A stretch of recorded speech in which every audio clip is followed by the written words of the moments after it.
Cute story. कहर the haunted murderer. रात के 8 बज रहे थे।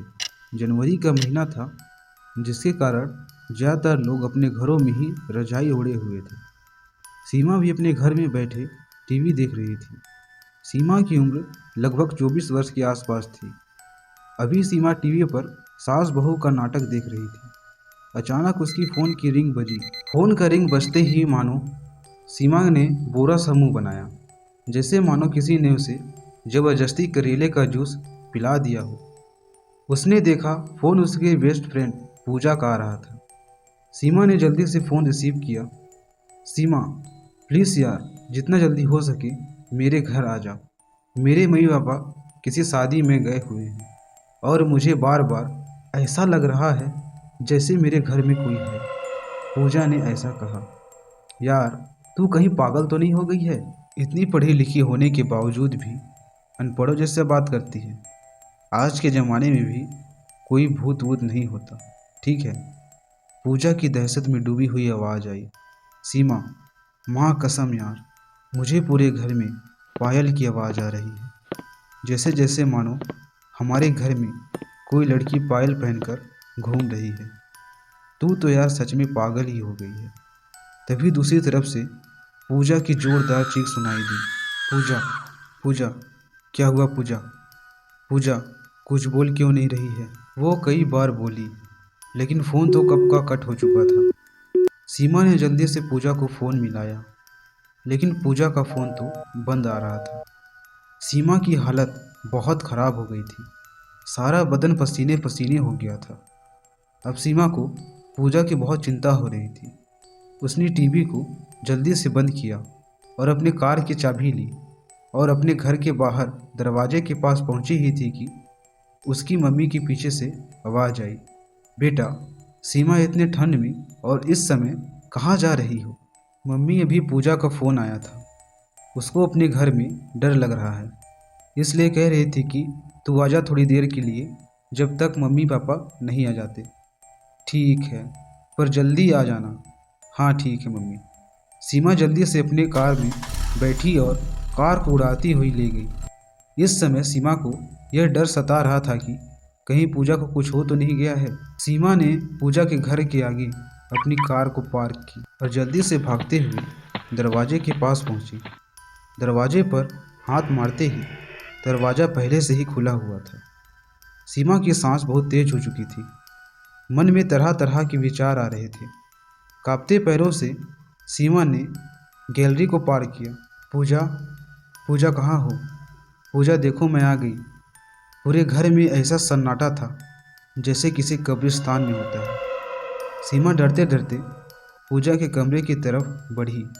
सीमा ने जैसे ही पूजा के कमरे में पैर रखा, तभी एकदम से रूम की लाइट चली गई। पर खिड़की से थोड़ा बहुत प्रकाश रूम के अंदर आ रहा था। शायद वह प्रकाश बाहर लगे खंभों के लाइट से आ रहा था। सीमा को ऐसा लगा मानो उसके जिस्म से जान निकल गई हो। सीमा का सारा जिस्म पसीने से नहा गया था। रूम की ऊंची चेयर पर कोई बैठा हुआ था और इसी चेयर चर चर की आवाज़ कर रही थी, जो वातावरण को और भी डरावना बना रहा था। सीमा आहिस्ता आहिस्ता नीचे चेयर की तरफ बढ़ी। अब वह मुश्किल से 5 कदम की दूरी पर ही पहुंची होगी कि किसी ने सीमा का दायां पैर पकड़ लिया। सीमा ने महसूस किया कि पकड़ने वाले के हाथ बर्फ की तरह ठंडे हैं। सीमा को पैर पर कुछ चिपचिपा सा महसूस हुआ। सीमा अपने स्थान पर खड़ी की खड़ी रह गई। आंखों में मौत का खौफ उसको साफ दिखाई दे रहा था। उसकी आवाज़ कहीं गले में अटक सी गई थी। सीमा ने हिम्मत करके अपना पैर छुड़वाया। जब पीछे मुड़कर देखी तो वहाँ कोई भी नहीं था। अपने पीछे किसी को ना पाकर उसे ऐसा लगा जैसे उसकी सांस में सांस आ गई हो।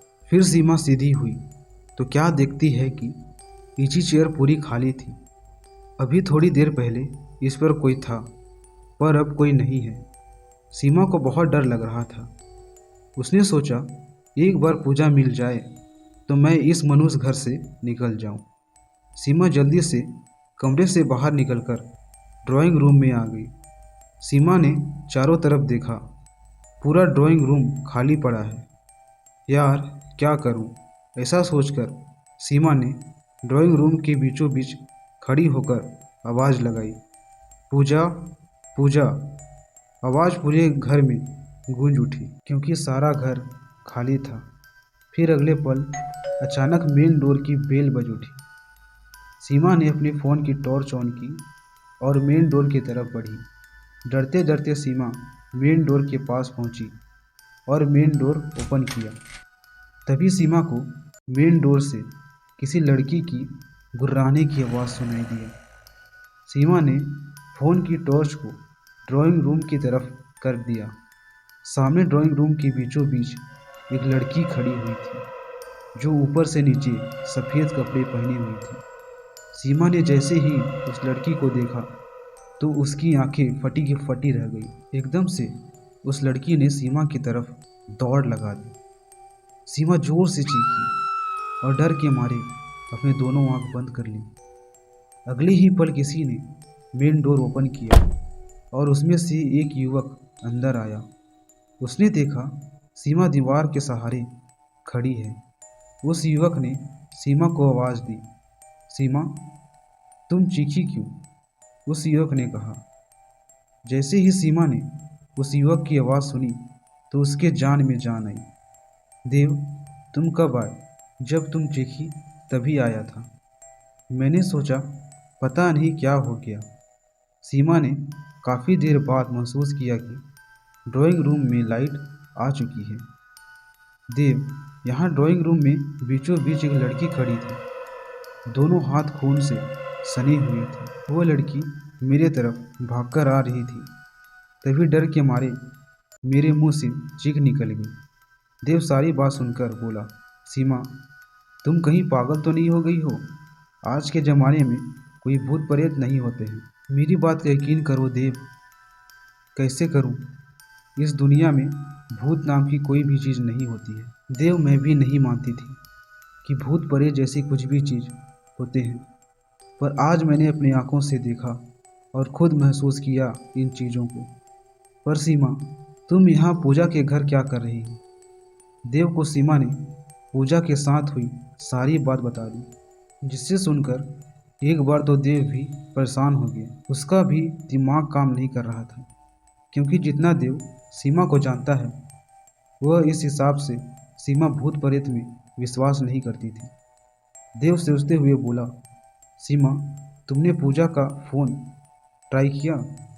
घर पर ट्राई किया था पर बंद जा रहा था, सीमा ने कहा।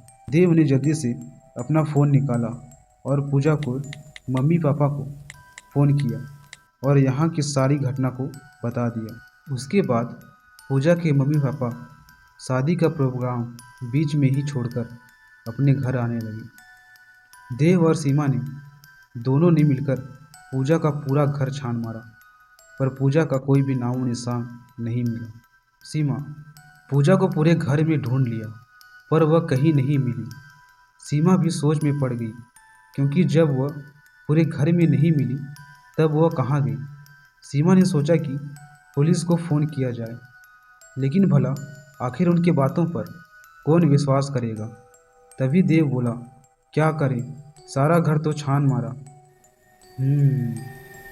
जहाँ तक मुझे पता है यहाँ एक बेसमेंट भी है। क्यों ना एक बार बेसमेंट में भी देख लिया जाए। अगले पल दोनों बेसमेंट के बाहर खड़े थे और वहाँ देव ने पूजा को फ़ोन मिलाया तो फ़ोन की बेल बजने लगी। पूरे बेसमेंट में सनसनाहट या सन्नाटा फैला हुआ था, जिसके कारण पूजा की फ़ोन की रिंगटोन पूरे बेसमेंट में गूंज रही थी। रिंगटोन की आवाज़ नीचे बेसमेंट से आ रही थी। अगले ही पल रिंगटोन बजनी बंद हो गई। देव ने सीमा की तरफ देखा, जैसे पूछ रहा हो कि नीचे चलने के लिए तैयार हो। सीमा के आगे कोई रास्ता नहीं था। वह अपने बेस्ट फ्रेंड को ऐसे छोड़कर नहीं जा सकती थी। उसने नीचे जाने का फैसला किया। अगले ही पल दोनों बेसमेंट में दाखिल हुए। बेसमेंट में काफ़ी गंदा हो रखा था। सारा सामान यूं ही बिखरा पड़ा था। बेसमेंट में काफ़ी अंधेरा हो रहा था। ऐसा लग रहा था कि बेसमेंट में एक ज़माने से कोई नहीं आया होगा। देव और सीमा ने अपने फ़ोन की टॉर्च को ऑन किया। देव और सीमा को किसी के हंसने की आवाज़ आ रही थी। दोनों ने उस दिशा में देखा। दीवार से कोई लड़की नीचे उतर रही थी। अंधेरा काफ़ी होने के कारण देव और सीमा को कुछ साफ साफ नहीं दिख रहा था। उसने सफ़ेद कपड़े पहने रखे थे। हाथों से लगातार खून निकल रहा था, लेकिन कुछ भी पूरा साफ नहीं दिखाई दे रहा था। सीमा ने जल्दी से देव के बाजू को पकड़ लिया। देव, ये वही लड़की है जिसे मैंने ऊपर ड्राइंग रूम में देखा था। सीमा का पूरा बदन डर के मारे कांप रहा था। एक बार फिर से आंखों में मौत का खौफ छा गया था। देव की भी हालत खराब हो रही थी। वो जानता था कि अगर इस समय खुद को ना संभाला तो कुछ भी हो सकता है। देव ने हिम्मत करके पूछा, कौन हो तुम? लड़की धीरे धीरे करके देव और सीमा की तरफ बढ़ रही थी, जैसे मानो पैर में मेहंदी लगी हो। उसी लड़की के हाथ से अभी भी लगातार खून निकल रहा था। जैसे जैसे लड़की दोनों के करीब आ रही थी, वैसे वैसे दोनों को अपनी सांसों रुकते हुई महसूस हो रही थी। देव ने फिर हिम्मत करके पूछा, कौन हो तुम? उस लड़की ने जवाब दिया, ये मेरा घर है, तुम सब मेरे घर से निकल जाओ। यह घर मेरी दोस्त पूजा का है, ऐसा सीमा ने कहा। वह चुड़ैल गुस्से से आग बबूला हो गई और बोली, अगर 1 मिनट में तुम मेरे घर से नहीं गए तो अपनी मौत की जिम्मेदार खुद होगी। तभी देव ने कहा, हम इस घर से नहीं जाएंगे। तभी लड़की ने अपने दोनों हाथ उठाए जैसे कुछ कर रही हो। अगले ही पल एक कुर्सी उड़ती हुई देव और सीमा के सिर पर दे लगी। दोनों नीचे फर्श पर गिर गए। दोनों ने जैसे ही अपना अपना फ़ोन उठाया, अगले ही पल एक तेज धार वाला चाकू उड़ता हुआ देव के हाथ पर लगा। चाकू देव के हाथ के आर पार हो गया। देव अपना हाथ पकड़कर तड़पने लगा। उसके हाथ से खून निकल रहा था। देव ने तड़पते हुए कहा, सीमा, जल्दी से फ़ोन का टॉर्च बंद करो। सीमा ने जल्दी से फ़ोन का टॉर्च को बंद की और देव का हाथ पकड़कर सीढ़ियों की तरफ भागी। देव के हाथ में चाकू लगने के बावजूद भी लगातार भागे जा रहा था, क्योंकि उसको पता था कि अगर बेसमेंट में एक भी पल रुकना अपनी मौत को न्योता देने के बराबर है। क्या देव और सीमा को पूजा मिलेगी? और क्या वह दोनों उस भयानक चुड़ैल से अपनी जान बचा पाएंगे? जानने के लिए देखिए इस खौफनाक कहानी का पार्ट 2। अगर आपको ये स्टोरी अच्छा लगा हो तो हमारे चैनल हॉरर स्टोरी को सब्सक्राइब करना बिल्कुल ना भूलें और बेल आइकन को ऑल पे सेट कर लें, ताकि रूह कांप जाने वाली स्टोरी सबसे पहले आप तक पहुंच सके।